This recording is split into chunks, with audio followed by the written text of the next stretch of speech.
Made in Uzbekistan yorlig'i tushirilgan qurol-yarog' va aslahalar katalogi kengayib bormoqda. Birgina Innovatsiya texnologiyalar markazi 80 turdagi harbiy va ikki xil maqsadga mo'ljallangan mahsulotlar ishlab chiqarmoqda. Markazimizda zirhli shlemlar, har xil turdagi texnik talablarga asosan ishlab chiqarish yo'lga qo'yilgan. Asosan qurolli kuchlarga, O'zbekiston Respublikasi qurolli kuchlari kuch tuzilmalariga, undan tashqari eksportga, qo'shni davlatlarga eksport ham amalga oshiryapmiz. Bu yerda birinchi, ikkinchi himoya zirhli kaskalar, bular avvalambor testlardan o'tkaziladi. Mazkur testlardan o'tkazilgandan keyin ishlab chiqarish yo'lga qo'yiladi va shartnomalar imzolanadi.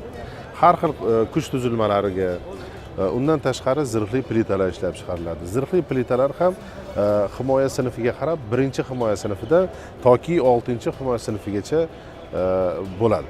Biz ishlab chiqarayotgan mahsulotlar nafaqat MDH davlatlari standartlariga, balki Yevropa standartlariga ham mos keladi. Hozirgi kunda Yevropa davlatlaridan ham, Afrika davlatlaridan, Arab davlatlaridan qiziqish katta bildirilmoqda. Bundan tashqari markazda bu yilda o'zida 2025-yilda biz kamera ishlab chiqarish, kuzatuv kameralarini ishlab chiqarish yo'lga qo'ydik.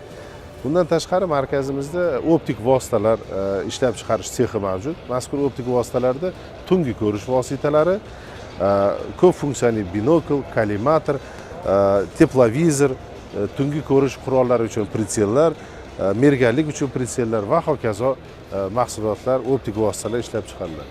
Bundan tashqari markazimizda dronlar ishlab chiqarish yo'lga qo'yilgan. Mazkur sex bu yil yo'lga qo'yilgan bo'lib, hozirgi kunda ishlab chiqarish faoliyati bilan shug'ullanyapmiz. Bu yerda 5, 7, 10 dyumli FPV dronlari. Bundan tashqari antidron vositalari ishlab chiqarish sexi mavjud. Hozirgi kunda bizda mobil antidron vositalari, aniqlovchi va portativ antidron vositalari ishlab chiqarilyapti. Markazimizning yana bir bo'g'ini bu himoya vositalarini, ya'ni zirhli nimchalarni ishlab chiqarish sexi hisoblanadi.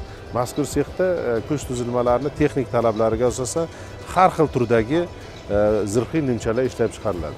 Bundan tashqari tartibbuzarlik davrida sodir bo'ladigan paytda bizda himoya komplekslari mavjud, ya'ni Robocop, undan tashqari kimyoviy himoya vositalaridan himoya qiluvchi to'plamlar, L1 OZK to'plamlari mavjud.